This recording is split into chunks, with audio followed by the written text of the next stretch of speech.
welcome back to my channel. So today I'm going to be reviewing the long-awaited, highly anticipated Black Adam movie that we have been waiting for going on what I want to say it's about 8 years now. Before we get into it, if you haven't already, please hit the subscribe button down below. As always, it's much appreciated, and let's get to it. I know it's a comic book movie, and I know I typically wear a comic book shirt relevant to the movie. I don't have one, but what I do have is this cool Black Adam thing that my friend Dorian got from Comic-Con, and this cool popcorn bucket that I got from Cinemark today. Now, if you have me on social media, you saw that back in July I attended San Diego Comic-Con, and I worked with my friend Dorian over at Geeks of Color, shout out Dorian, and we did the press line for Warner Brothers. So we did interviews with the cast of Shazam and, of course, Black Adam. How tall do you think Kevin Hart is? 5'6", 5'7". He ain't fucking 5'6". No.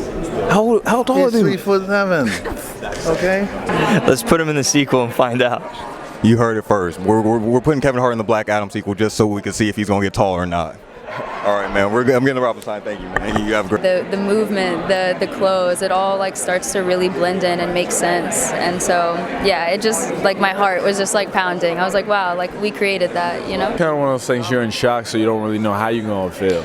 I was excited at the same time. My mind was like running 1,000 miles an hour. It is important to note that the critics, the first reviews of this film are not great. And that initially really kind of scared me because Dwayne Johnson does not put his name behind anything he doesn't really firmly believe in, right? He's not gonna like half-ass any project. With that being said, I just knew he was really gonna come with it, right? Like he was gonna really fully deliver, and he wouldn't agree to a full project that was just not solid.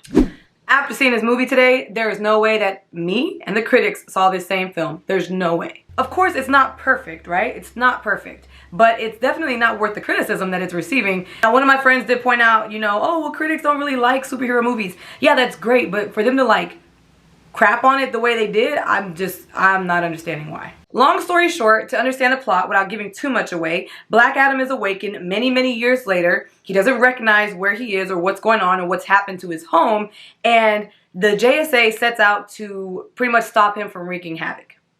Dwayne "The Rock" Johnson gives a stellar performance, probably one of the best of his career, I would say. If he was ever going to be introduced into a superhero film, whether it be a villain or a hero, this was the perfect role for him, and I cannot see anyone else playing it the way he did. And I don't even really like calling him The Rock anymore. Let's just call him what he is, Dwayne Johnson, because he's now a big actor. We used to seeing him as like a wrestler, and then he went into like the family films era, and then he did the comedies. So now to see him in this darker space, I actually think it worked really well. I don't really know that I thought he had this in him to be dark. I don't know. He's just such a lovable and likable guy.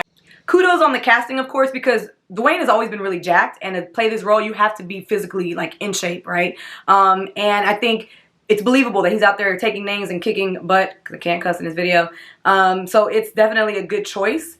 I would say that him being in that physical appearance, I think I may have wanted to see him have a fight scene with someone that was on his level.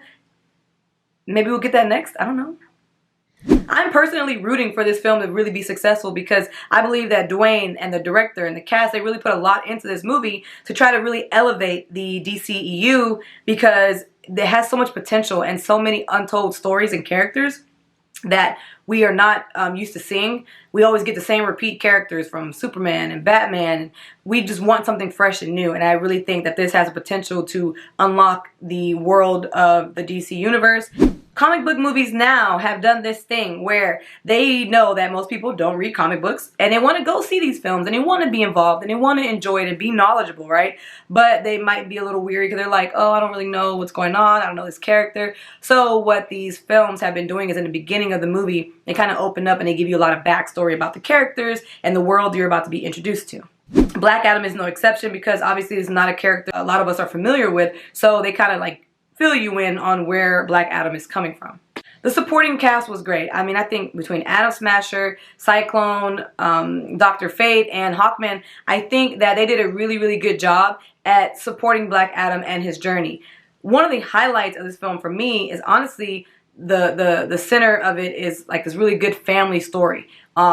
And I think that was not something I was expecting going into the movie, but I think it really was a great finishing touch on it because it gave a little bit more depth and purpose to the overall plot of the film. Some of my favorite things were the cinematography, because I really think those slow-mo parts were just so on point, and the score. I think the music just really kind of elevated some of the scenes, and also there is this I guess you would call it like a narration that's happening with Pierce Brosnan's character, and I think when you see it, you'll know what I'm talking about. I think that was probably one of the best scenes. Like, I absolutely loved it. It's not a spoiler, but I think it was a really, really great part of the movie.